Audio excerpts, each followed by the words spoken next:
Hai cu, welcome back to my YouTube channel. Kali ini aku akan membacakan cerita tentang horor Adinda Thomas saat mendaki di Gunung Salak. Dari judulnya aja udah zerem, apalagi bacanya. Oke, kalian dengerin ya. Tak hanya pantai yang menjadi tempat destinasi liburannya, ternyata gadis 26 tahun ini memilih gunung menjadi sebagai tempat refreshingnya. Sejumlah gunung di Indonesia bahkan sudah ia taklukkan, salah satunya Gunung Kerinci. Sekian lama menjadi seorang petualang di alam bebas, Adinda Thomas baru merasakan pengalaman mistis atau horor kala melakukan pendakian di Gunung Salak. Pengalaman ini terjadi pada November 2018 silam. Cerita yang ingin aku share kali ini, perjalanan pendakian ke Gunung Salak tahun 2018 bersama 5 orang temanku. Setelah diskusi, akhirnya kami sepakat untuk menceritakan pengalaman yang sama-sama kami rasakan di malam pertama kami di Gunung Salak. Adinda mengisahkan bahwa ketika itu dirinya bersama rombongan berangkat melakukan pendakian di hari Jumat 23 November 2018. Ketika itu, di samping kondisi badan yang lelah, kondisi alam yang tak bersahabat juga menjadi tantangan. Kondisi badan kurang tidur sebenarnya, karena kami masing-masing habis kerja. Bahkan ada yang gak tidur sama sekali. Lalu kondisi hujan, jam 3 sore hujan deras banget. Jalur kayak sungai, fisik udah capek banget, kata Adinda Thomas, melanjutkan di kanal YouTube-nya. Sempat berpikir untuk turun karena kondisi alam yang lumayan ekstrim.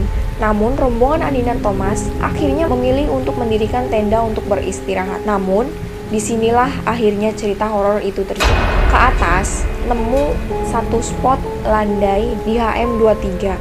Tadinya mau buka 2 tenda, tapi nggak ada spot lagi. Buru-buru, kita berenam 3 cewek ganti baju duluan. Teman Benito tidur karena capek nyetir, yang lain ngobrol. Di situ ada momen aneh, ujarnya. Benito memang tidur di paling pojok, kemudian pas bangun, dia pas ngomong kayak teriak. Aku ngerasa mereka itu 3 teman pria ya guys. Menyeramkan. Ipah ngerasa pas Benito bangun ada orang di belakangnya. Tapi pas dilihat nggak ada. Aneh bukan? Kalau dari samping mata, kelihatan lagi, ujarnya. Masing-masing punya cerita. Kami nggak yakin, tapi aneh. Tak hanya Adinda Thomas yang merasakan kejadian aneh tersebut, namun semua temannya juga merasakan aura horor yang sama. Namun, mereka baru berani menceritakannya setelah 3 hari selang. Rifki mengatakan ada sesuatu di tenda dan besar, kalau aku nggak ngeliat. Tapi auranya serem banget. Mereka merasa aku yang menyeramkan.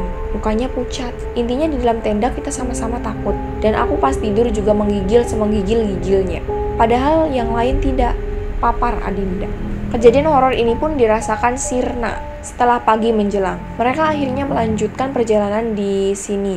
Adinda berpesan kepada siapapun yang mau naik ke gunung, maka harus mempersiapkan fisik dan mental. Dari semua pengalaman aku naik gunung, pertama kali ngerasain hal itu.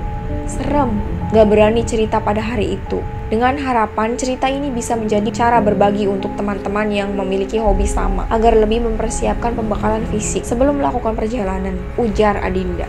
Nah, selesai sudah cerita Adinda. Sekian pembacaan cerita kali ini. Nanti kita lanjut next video.